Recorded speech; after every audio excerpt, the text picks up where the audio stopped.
हाय, hello, good morning, नमस्ते. मी सीमा. स्वागत आहे तुम्हा सगळ्यांचं माझ्या यूट्यूबच्या चॅनलमध्ये. कसे आहात सगळे? आशा करते की तुम्ही सगळे मस्त, स्वस्त आणि आनंदी असाल. आता मस्त, स्वस्त म्हटलं म्हणजेच आज मी यावरच तुमच्याशी खूप खास असा हा व्हिडिओ शेअर करते, ज्याचं नाव आहे आपले आरोग्य आपल्या हातात. तर आपण गृहिणी असतो आणि आपलं लक्ष आपल्या घरामध्ये खूप बारीक असणं गरजेचं आहे. आता आपल्या घरामध्ये खूप सारे प्लास्टिकचे टिफिन असतात आणि आपण बऱ्याचदा त्या प्लास्टिकच्या टिफिनमध्ये गरमागरम भाज्या किंवा इतर पदार्थ देत असतो, पण ते खूपच आपल्या आरोग्याला घातक आहे. असं निदर्शनास आलेलं आहे की प्लास्टिकमध्ये जर आपण गरमागरम पदार्थ सर्व केले किंवा वाढले किंवा टिफिन जरी वापरला आपण, तर त्याच्यातून काय होतं, कॅन्सर होण्याची शक्यता असते. आणि म्हणून इथे आपल्याला खूप छोटासा आणि महत्त्वाचा बदल करायचा आहे. प्लास्टिक टिफिन ऐवजी आपल्याला स्टीलचे टिफिन अशा पद्धतीने आपण आपल्या मुलांना दिलं पाहिजे किंवा मग आपल्या घरामध्ये जे कोणी ऑफिसला जात असेल त्यांना देखील स्टीलचेच टिफिन आपण दिले पाहिजे. आता सगळ्यात महत्त्वाची दुसरी गोष्ट म्हणजे पाण्याच्या बॉटल. पाण्याच्या बॉटल देखील स्वस्त असतात आणि खूप आकर्षक अशा या बॉटल मार्केटमध्ये आलेल्या आहेत. जसं की आता हे तुम्ही सिपर बघताय, त्याच्यानंतर ही बॉटल बघताय. तर आता ह्या बॉटल बघितल्या की आपल्याला त्या घ्याव्याशा वाटतात. पण या बॉटल खरंच आपल्या आरोग्याला फायदेशीर आहेत का? याचा देखील आपण गृहिणींनी विचार केला पाहिजे. तर आता या बॉटलमध्ये देखील पाणी वगैरे आपण व्यवस्थित भरू शकतो. आता इथे मी स्टीलची बॉटल घेतलेली आहे आणि ही व्हाईट कोटेड बॉटल आहे. तर या सगळ्यांमध्ये फरक काय आहे? तर प्लास्टिक आपल्या आरोग्यासाठी चांगलं नाही. मग तुम्ही इथे टिफिनसाठी वापरा किंवा पिण्याच्या पाण्यासाठी देखील वापरत असाल तर ते देखील घातकच आहे. त्यासाठी आपल्याला प्लास्टिकच्या बॉटलचा वापर देखील हळूहळू करत कमीच करायचा आहे आणि एकदा नंतर बंद करून टाकायचा आहे. आता इथे मी या बॉटल देखील आता वापरणं बंद केलेलं आहे आणि इथे बघा स्टीलची बॉटल आहे आणि ही व्हाईट कोटेड बॉटल आहे. मेटलची आहे ती देखील. बाजारामध्ये कॉपरच्या बॉटल्स देखील आपल्याला अवेलेबल आहेत. काचेच्या बॉटल अवेलेबल आहेत. त्याच प्रकारे मातीच्या बॉटल देखील अवेलेबल आहेत. तर आपल्यासाठी रफ अँड टफ यूजसाठी म्हणाल तर या 2 बॉटल एकदम परफेक्ट आहेत. आता ही व्हाईट कलरची बॉटल आहे. यामध्ये गरम प्रकारच्या वस्तू म्हणजे चहा, कॉफी, दूध अशा प्रकारे गरम जरी ठेवल्या तरी त्याचं जे टेम्परेचर आहे ते सेट राहतं आणि वरती ब्लॅक साईडवरती त्याचा इंडिकेटर आहे, तर आतील टेम्परेचर ते दाखवत असतं. तर आता इथे आपण येणार आहोत रोजच्याच आहारामध्ये आपण वापरत असलेलं कुकिंग ऑइल. तर तुम्ही गृहिणी म्हणून कोणतं कुकिंग ऑइल वापरता? तर प्रत्येक गृहिणीने आपलं किचन आणि स्वतःला थोडासा एकदा प्रश्न केला पाहिजे. तर मला असं वाटतं की आपण शक्यतो घाण्याचं तेल वापरणं गरजेचं आहे.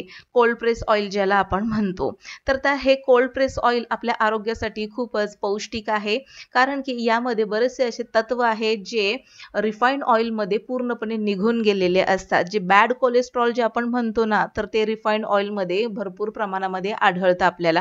त्यामुळे आपण घाण्याचं तेल वापरणं गरजेचं आहे. तर इथे मी शेंगदाणा तेल वापरते आणि सोबतच तुपाचा वापर देखील आपण केला पाहिजे. तर रोज 1 चमचा तूप देखील आपल्या आहारामध्ये असणं गरजेचं आहे आणि रिफाइंड ऑइलच्या ऐवजी घाण्याचं तेल एकदम बेस्ट आहे. तर हळूहळू करत आपल्याला हे देखील आपल्या आहारामध्ये आणि व्यवहारामध्ये हे तेल आणणं गरजेचं आहे. थोडंसं महाग आहे, पण आपल्या आरोग्याशी आणि घरातल्या फॅमिली मेंबर्सशी कोणताही समझोता आपण गृहिणी करणार नाही आहोत. तर आता नेक्स्ट आपण पाहणार आहोत रिफाइंड शुगर. रिफाइंड शुगर खरंच आपल्या आरोग्यासाठी फायदेशीर आहे का? बऱ्याच घरांमध्ये चहा वगैरे बनवला जातो आणि तो साखरेचा असतो. तसं बघायला गेलं तर रिफाइंड शुगर आणि साखरेमधून काहीही आपल्याला फायदा मिळत नाही. मग त्यासाठी उगाचच आपण आपला डायबिटीज का वाढवायचा? आणि म्हणून इथे आपल्याला ही जी रिफाइंड शुगर किंवा जी सफेद साखर असते ती आपल्याला पूर्णपणे आहारातून बाजूला करायची आहे. मग त्याला सबस्टिट्यूट किंवा मग पर्याय म्हणून तुम्ही काय वापराल? तर गूळ आहे. तर इथे माझ्याकडे 2 प्रकारचे गूळ मी भरलेले असतात. एक पावडर गूळ असतो आणि दुसरे ही गुळाची ढेप असते. तर शक्यतो मी हा पावडर गूळ जो आहे त्याचा चहामध्ये साखरेऐवजी गुळाच्या पावडरचा उपयोग करत असते. तर ही बघा जवळपास मी ही 2 किलो गुळाची पावडर आणून ठेवते आणि आता जवळपास ही 1 किलो माझ्या घरामध्ये ही साखर आहे आणि याचा उपयोग देखील मी खीर वगैरे जर करायची असेल दुधाची तर त्यामध्ये कमीत कमी याचा वापर करते आणि म्हणून शक्यतो 1 किलो साखर माझ्या दर महिन्याच्या सामानामध्ये असते आणि हळूहळू याचं प्रमाण देखील मी शून्यावर आणणार आहे. तर मला असं वाटतं तुम्ही देखील हा बदल आपल्या व्यवहारामध्ये केला पाहिजे. जर तुम्हाला गूळ देखील नको असेल तर त्याऐवजी तुम्ही खजूरचा वापर देखील करू शकता. तर खूप साऱ्या पदार्थांमध्ये देखील खजूर हा पदार्थांचा गोडवा वाढवण्यासाठी वापरला जातो आणि खजूर जर म्हणाल तर भरपूर सारं लोह असतं, यामध्ये मिनरल्स असतात आणि गुळाच्या पावडर किंवा गुळाच्या ढेपेमध्ये देखील भरपूर सारे आयर्न, कॅल्शियम आणि मिनरल्स असतात. त्यामुळे आपल्या आरोग्यामध्ये गूळ आणि खजूर आणि इतर जे गोड पदार्थ आपल्याला करायचे आहेत त्यासाठी जे गोड ड्रायफ्रुट्स तुम्ही वापरता तर त्याचा वापर तुम्ही करू शकता साखरेऐवजी. तर आता पुढचा आपण नेक्स्ट प्रकार बघणार आहोत. इथे मी काही घेतलेले आहेत पदार्थ गरम मसाल्यातले.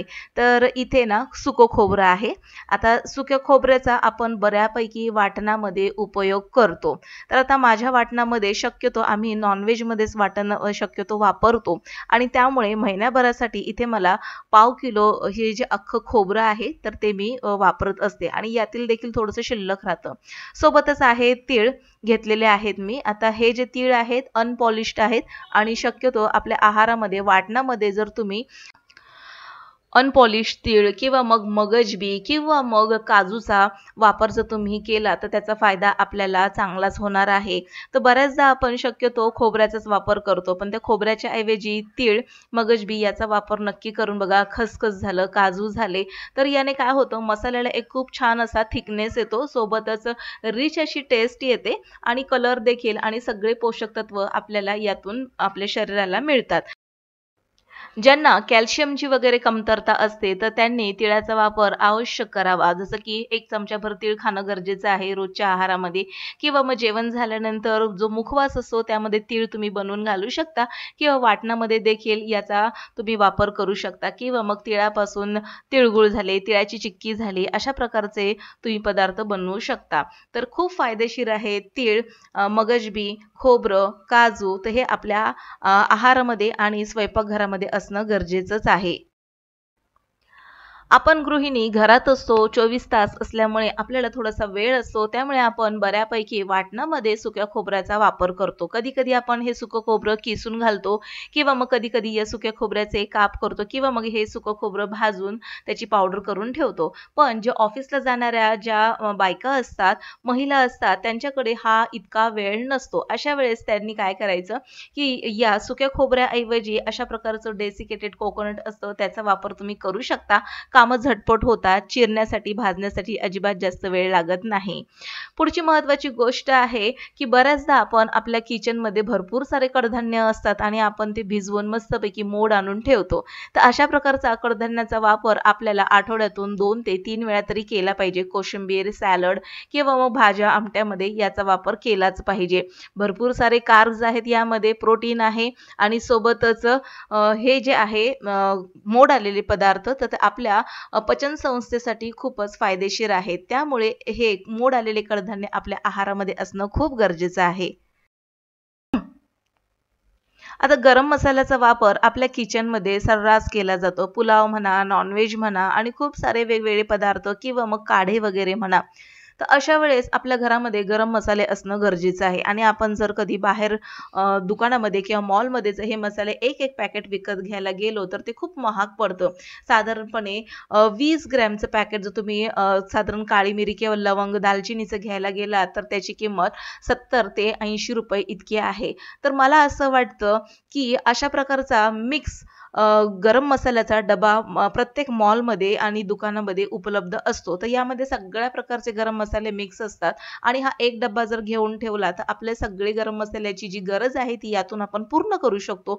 किंवा मग महिनाभरामध्ये जर तुम्ही ताजे गरम मसाले जर बनवून ठेवत असाल तर हा डब्बा खूपच फायदेशीर आहे आणि याची किंमत जर तुम्ही म्हणाल तर साधारणपणे 125 रुपये आहे. बघा यामध्ये जायफळ दिलेलं आहे, हिरवी वेलची दिलेली आहे, मोठी वेलची, सगळे गरम मसाले आहेत यामध्ये. कुठलाही गरम मसाला आपल्याला एक्स्ट्राचा बाहेरून घ्यायची गरज लागत नाही. तर हा डब्बा माझ्यासाठी खूप फायदेशीर आहे. हा एक डब्बा मी भरून ठेवते आणि हा एक डब्बा साधारणपणे मला 4 ते 5 महिने सहजपणे जातो. कारण की बऱ्याचदा मी अख्ख्या गरम मसाल्याचा वाटणामध्ये वापर करते. तर अशा वेळेस हा डब्बा खूप फायदेशीर पडतो मला. आणि म्हणून मला असं वाटतं, की एक गरम मसाले सेपरेट आपण विकत घेण्यापेक्षा अशा प्रकारचा एक डबा जर विकत घेतला तर आपल्या बजेटमध्ये देखील बसतो आणि आपल्या सगळ्या गरजा पूर्ण होतात. बघा खाली जिरं आहे आणि तमालपत्र देखील दिलेलं आहे. दालचिनीच्या देखील मोठ्या-मोठ्या अशा 3 काड्या दिल्या होत्या. आता पुढचं आपण जे बघणार आहोत ते प्रोटीन पीठ बघणार आहोत. ते आपण या आधीच्या व्लॉगमध्ये मी शेअर केलेलं आहे, प्रोटीन पीठ कसं बनवायचं. भरपूर पोषक असं हे प्रोटीनचं पीठ आहे. या पिठापासून तुम्ही भरपूर वेगवेगळे पदार्थ बनवू शकता. तर हे पीठ आपल्या घरामध्ये देखील असणं गरजेचं आहे. याचा व्हिडिओ तुम्ही नक्की जाऊन बघा. बऱ्याचदा असं होतं की आपली आणि आपल्या घरातल्या फॅमिली मेंबर्सची छोटी-मोठी भूक भागवण्यासाठी या सगळ्या पदार्थांचा म्हणजेच फास्ट फूड, ज्याला जंक फूड किंवा स्नॅक्स म्हणू शकतो, याचा वापर आपण आहारामध्ये करत असतो. यामध्ये भरपूर सारे प्रिझर्व्हेटिव्ह घातलेले असतात, जे खूप हानिकारक असतात. तर त्याऐवजी आपण खूप सारे पौष्टिक असे मखाण्यांनी भरपूर असं काही स्नॅक्स आपण घरामध्ये बनवून ठेवू शकतो. तर इथे मी काय केलेलं आहे, छान असा गुळाचा पाक बनवून घेतलेला आहे. गुळाचा पाक कडक झाला की त्यामध्ये भाजून घेतलेले मखाणे घालायचे आणि छान असं गुळाचा पाक या मखाण्यांना लावून घ्यायचा आणि यावरती थोडेसे तीळ भुरभुरवून ठेवायचे आणि हे गरमागरम मखाणे ताटामध्ये काढून सेपरेट करून ठेवायचे. मस्त थंड झाल्यानंतर असे कोरडे होतात आणि खूप छान असं कुरकुरीत हे लागतात. दुसरी गोष्ट म्हणजे राजगिऱ्याची चिक्की. तर याऐवजी तुम्ही तिळाची चिक्की देखील बनवू शकता. तर राजगिऱ्यामध्ये भरपूर सारे मिनरल्स असतात. तर अशा प्रकारचा खाऊ तुम्ही घरामध्ये बनवून जर ठेवला तर नक्कीच तुमच्या मुलांची छोटी-मोठी भूक भागवली जाईल आणि नक्कीच तुम्ही बाहेरचं जे स्नॅक्स आहे त्यापासून आपल्या मुलांना दूर ठेवू शकता.